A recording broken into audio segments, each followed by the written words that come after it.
Hello, I'm Braden Hagen with Aviation Fargo, and today we are going to be talking about a C-47, which was originally a C-53.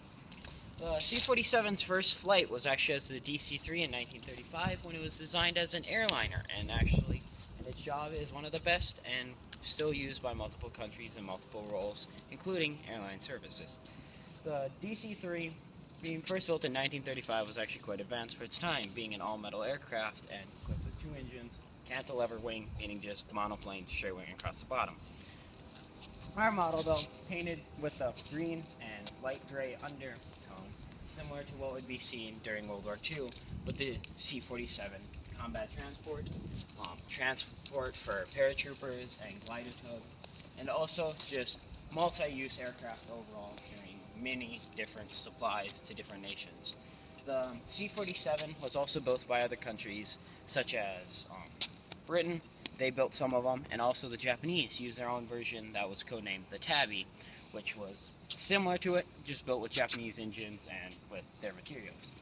The C-47 does not carry any offensive or defensive armament, although during the Korean War there were some AC-47 spooky gunships, which were equipped with miniguns mounted on the port side or the left side of the aircraft, mounted approximately on the other side of the star, and we will get to there in a little bit.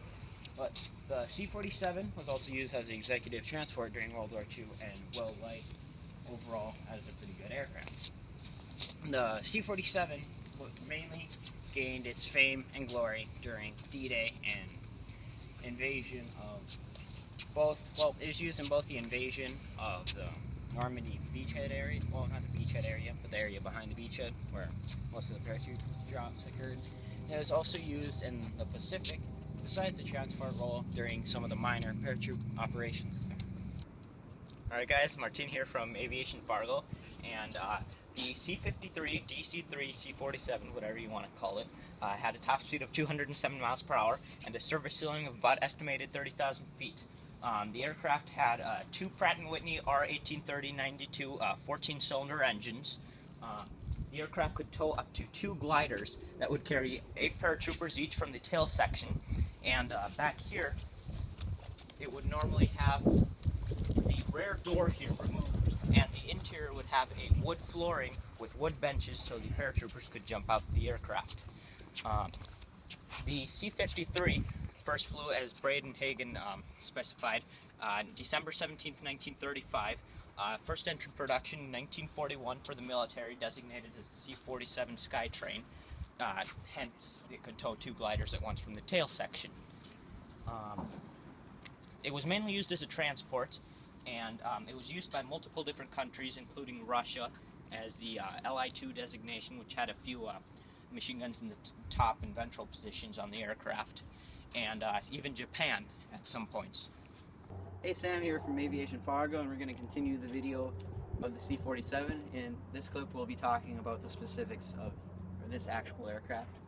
This aircraft started out as a C-117A, which is a military transport, and then it was also used as, or designated as a C-53, which was a cargo variant, and it dropped in, this one in particular dropped in cargo, or like food supplies in the Berlin airlift, in 1948. This aircraft later served with an airline up in Ontario. I believe it was called Classic Airways, and it was the only one in the fleet, and the company went bankrupt in the late 90s, and was purchased by the late Bob Odegaard, who helped a lot with the museum in founding it. And now it was restored a couple years ago after sitting at the museum for many years, and it's in this current paint scheme with the Texas Flying Legends this flies with. Last year they did a D-Day flyover where they mopped that.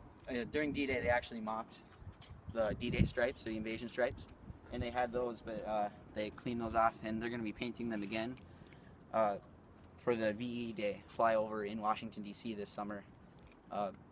And this one routinely flies. This one's just in for a quick stop, so we had to get the video in. So thank you for watching this video. Remember to like, comment, and subscribe on your videos, and thanks for watching.